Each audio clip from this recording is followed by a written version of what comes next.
गर फिरदौस बार रोहे ज़मी است हमी است हमी است हमी است.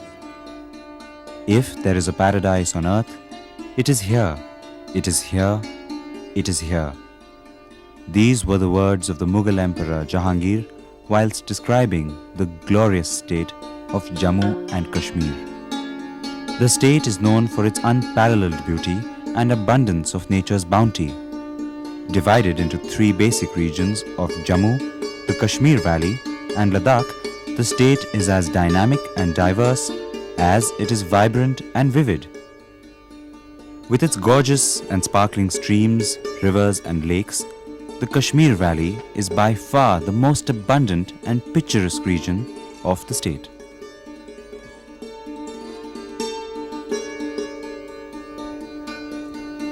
It has attracted many tourists to its magnificent locales, and tourism was the state's main industry at one time.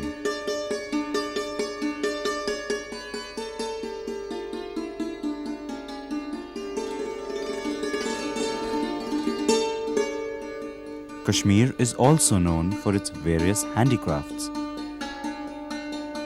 especially wood carving and shawls.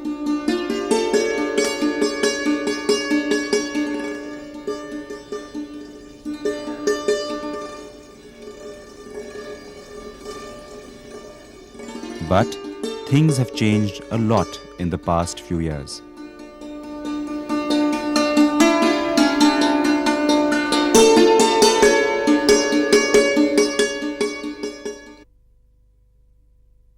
Over the last decade, the glory of the state has been clouded by the unappreciable designs and intentions of Pakistan.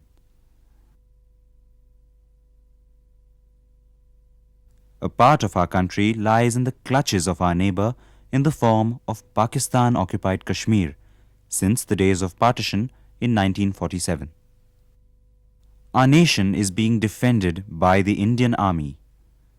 It is the 15th Corps of our army that guards our national territory and interests in the Kashmir Valley.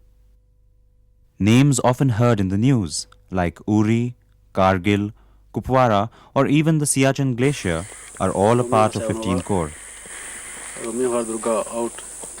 The challenges are many-fold, as are the perils involved. Even day-to-day movement on roads can be hazardous since danger lurks around every corner. Before any vehicular movement, roads must be thoroughly checked for explosives or ambushes. The conditions of the roads, or sometimes the very lack of them, also act as a constant hurdle for the armymen. The mercilessly harsh terrain is another difficulty faced by them.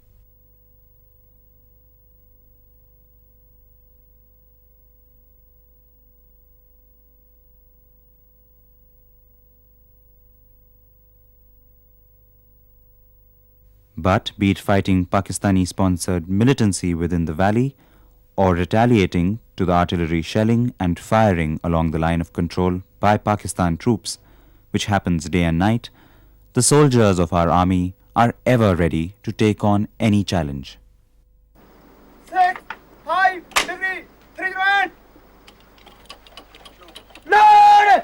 Deploy! And it is all these challenges that are faced daily by a part of the 15th Corps, the 28th Infantry Division, with its headquarters at Kupwara. It has a very large area of responsibility in northwest Kashmir with a line of control frontage of over 200 kilometers. The army, therefore, has many operations it must carry out in this region in the form of a threefold task. First and foremost, the integrity of the line of control. This is indeed a formidable task. The line of control, as you know, does not follow any well-defined geographical feature and is a line that has evolved over the years as a result of the conflict between our two countries. It is indeed a formidable task which goes on round the year, no matter what the season.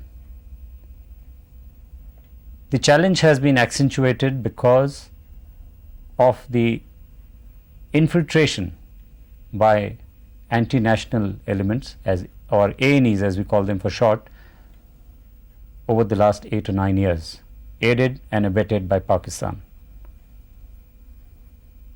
Infiltration indeed is a challenge both during war and peace. But what makes this challenge more difficult, or a greater one, is here's an enemy that cannot be recognized. He looks no different from the local population, and therefore we have to be very, very careful in discerning friend from foe. The army has to be very adept and careful at these tasks, as it is extremely difficult to spot a militant amongst the locals or endure the artillery shelling from across the line of control for that matter. The job has become much better of late due to the high success rates in combating militancy. Chandigarh से मैं वापस आया घर तो 5 दिन घर में रखा तो 10 मिलिटेंट उठाकर पाकिस्तान ले गए मुझे। हम गांव में होते थे सर, तो ऊपर से आते थे उग्रवाद, हम लोगों को कहते थे कि आप इधर मतलब जो आवारा उनको नज़र में आता था सर, तो उसको उठा कर लेते थे, कहते थे कि हम जंगलों में मर रहे हैं और आप नीचे घरों में बैठे हैं। इसी यही शुरुआत है सर। शुरुआत में ये कहा था जी कि यहाँ पाकिस्तान बन गए जी, लेकिन जब हम लोग देखते गए तो पहले फ़ौज को पड़ा में था जी, यहाँ कोई मूवमेंट फ़ौज की नहीं होती थी जी, तो यहाँ ज़्यादातर मिलिटेंटों की दौड़ भाग हो रही थी। अभी यहाँ 50-60 होते थे, आगे 50-60 होते थे, जहाँ पर भी आप पहुँच जाते वहाँ बहुत से लड़के खड़े हो जाते थे। तो हमको ये लग रहा है जी कि यहाँ ये सब आज़ाद हो गए जी, ये कह रहे थे जी कि ये आज़ाद हो गए जी, क्योंकि जो ये 14 अगस्त वगैरह आता था जी, ये बड़े परेड चल रहा था जी, यहाँ मिलिटेंटों का सलामी चल रही थी जी। तो हम ये तो यहाँ हर एक कश्मीरी ये सोच रहा था जी कि ये आज़ाद हो चुका है। रवैया वो करते थे कि आप उनके साथ ऐसे लड़ो, ऐसे करो, ऐसे करो, तो फिर बाद में उधर से लाकर फिर बॉर्डर से इधर को छोड़ देते। HM के साथ हमारा वाबस्ता था, प्लाटून कमांडर में हजूर जी, दर्दपुरा से क्रुसन तक हमारा ये प्लाटून पड़ रहा था जी। हमारे प्लाटून में 30 लड़के होते थे।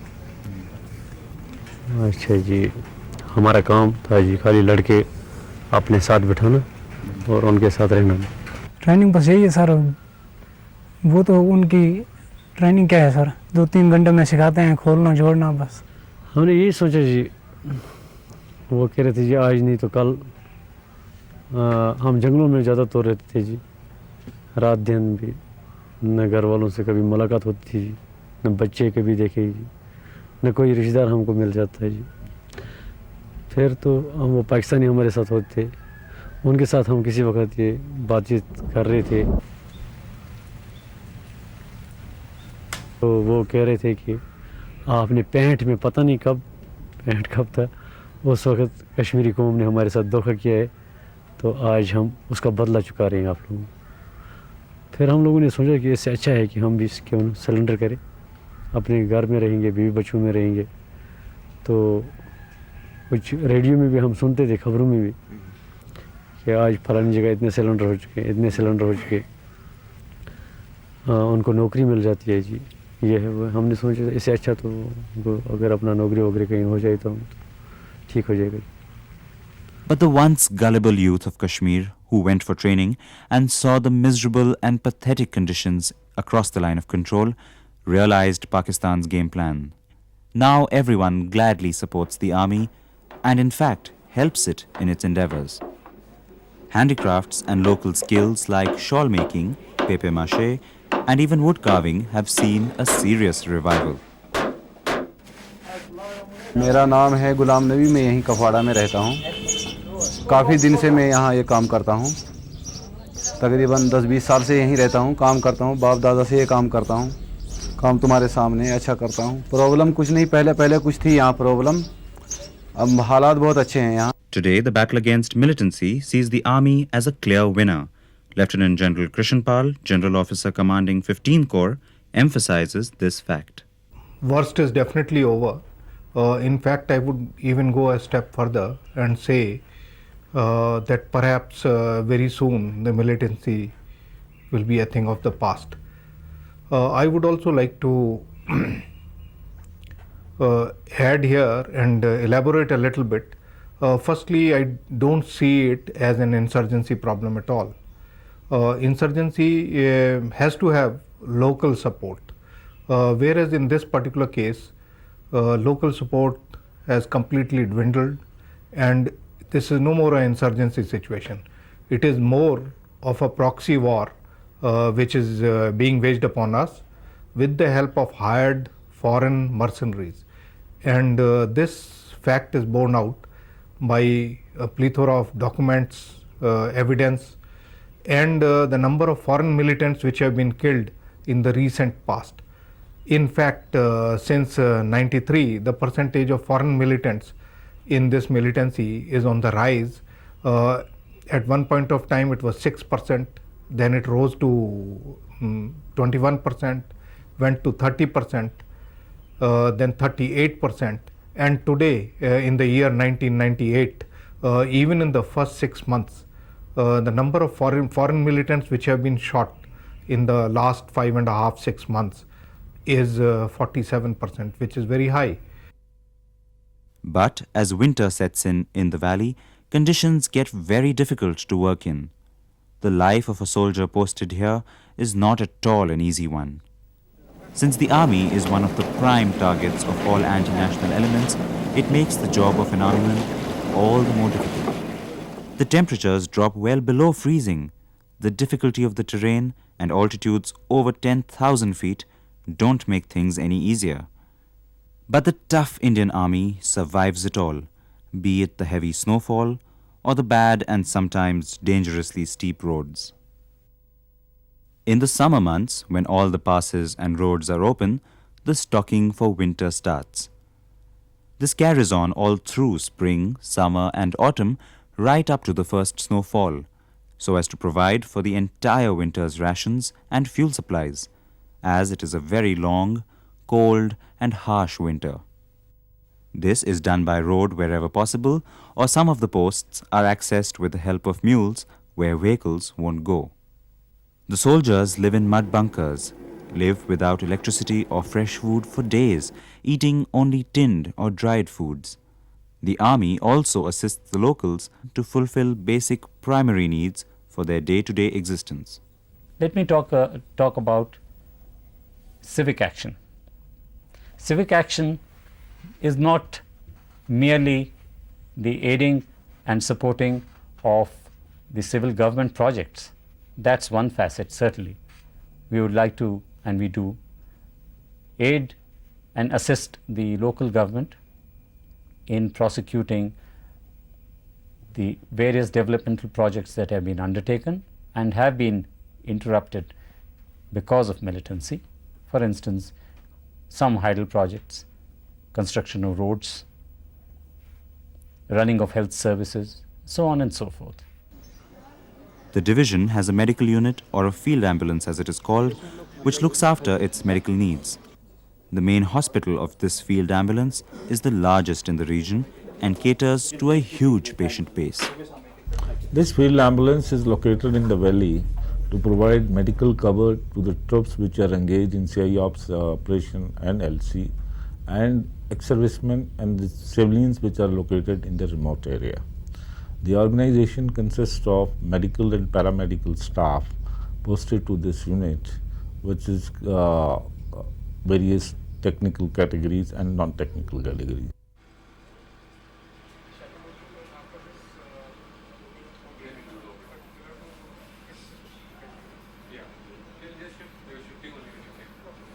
to 40 patients from the army sources and about 40 to 50 civilians, they report daily here for the OPD, dental treatment, including extraction, filling, then their root canal treatment and various dental inspection. Apart from this, emergency care to the civilian is provided, including life and limb saving surgery. The evacuation of the emergency casualties is conducted by chopper.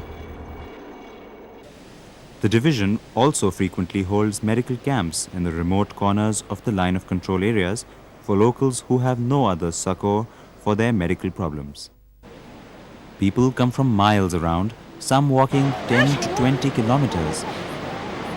अगर बर्फ पड़ती है इंसान बीमार हो गया बहुत ही खत्म हो गया डॉक्टर किसी के पास नहीं आ सकता डॉक्टर नहीं मिलता और बहुत तकलीफ है सब लोगों को And these medical camps are usually very successful.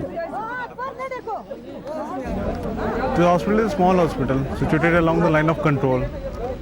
It has got male wards, female wards, which contain 3 beds each, and I'm having laboratory facilities including ECG and a minor operation theatre.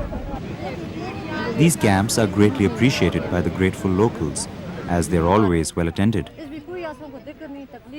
Medical care is also provided by the Army's veterinary doctors for the livestock of the people, which they depend on heavily and are considered to be very valuable by them. हम ये बहुत backward इलाके में जनाब यहाँ का जो हमारी आर्मी नहीं होती तो हमारे बच्चे हम लोग तड़फ कर मर जाते. Some areas are so remote and undeveloped that locals have no mode of transportation except maybe a few animals or walking. The army regularly runs a service from these remote reaches to the nearest town or big village.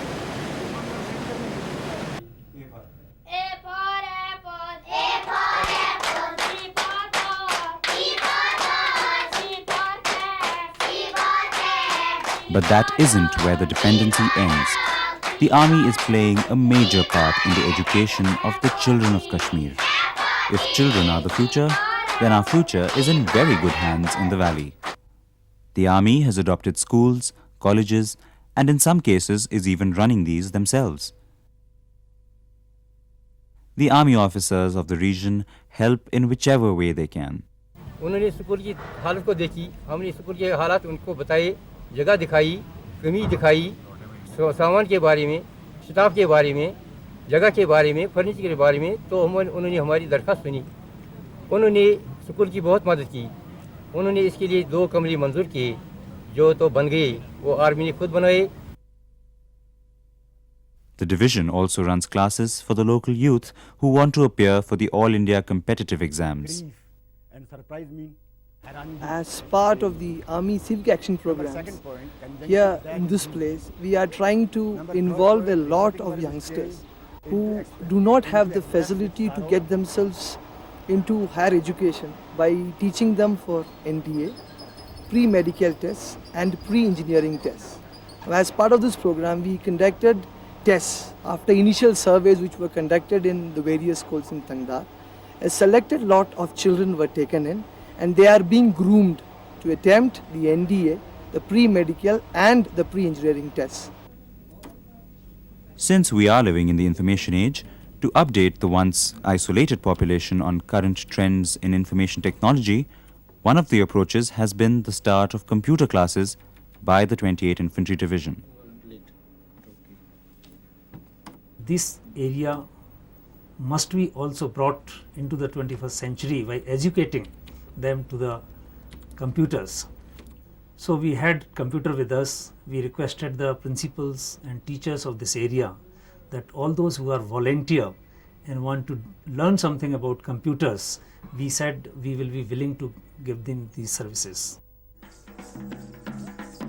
The army also interacts on a cultural level with the people of the valley. As a part of winning the hearts and mind operations, my unit carried out education classes, solving problems of the locals and cultural interactions.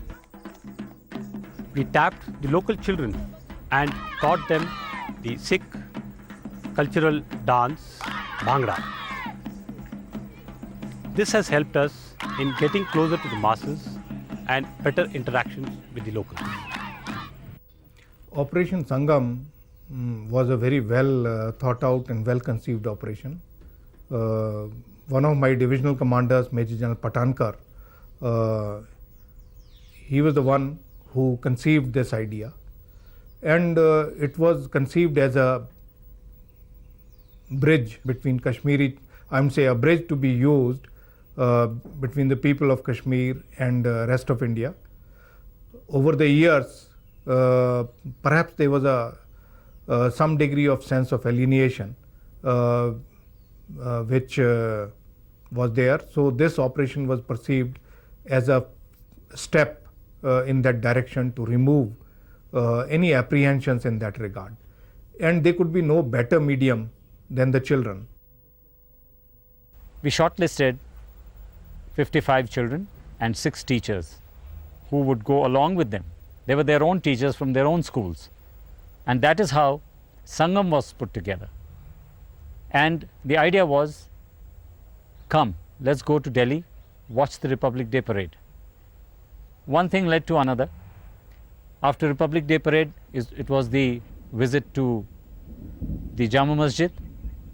As you know, that time it's beautifully coincided with the holy month of Ramadan, and therefore they were able to go and say their prayers in Jama Masjid on a Friday in Delhi, the biggest mosque in this country, or the most famous mosque in this country. Thereafter they went to many places. Some of these boys, when they came back, they told me that, you know, we thought the Qutub Minar, the Lal Killa were places that were only in the history books. They didn't really exist on the ground. And they said, yet when we saw it in front of us, we realized what size and dimension this country has, what tremendous history we have to be proud of. Then they went to Agra and they couldn't stop talking about the Taj Mahal. The same thing happened at Fatehpur Sikri. I could go on and on. Wherever they went, they were met with open arms by our countrymen. The boys were recognized from the fact that they wore distinctive jackets. But apart from that, the sheer warmth and hospitality and the friendship that was evident was something that swept these boys off their feet. As a matter of fact, a reverse operation of a similar kind is now being launched by my division, and we are calling it Operation Maitri, where children from the 4 corners of our country will come here and mingle with the local boys and girls. Yes, there are girls this time also, and would stay together for 2 to 3 weeks, try and understand each other, get to know each other better, and build bridges of their own, which will be bridges and bonds which will stand the test of time and also bring our nation together. Operation Maitri, held in June and July of '98, was indeed a grand success. As one can clearly see, changes for the better are coming about in this once troubled land. The Indian Army is doing a fine job in protecting a treasure we all should feel proud to have as a part of our country. Every Indian citizen must salute the spirit and fortitude of the Indian Army for its tremendous efforts and achievements in the state of Jammu and Kashmir, and must be proud of these brave and committed men who strive day and night to defend our motherland.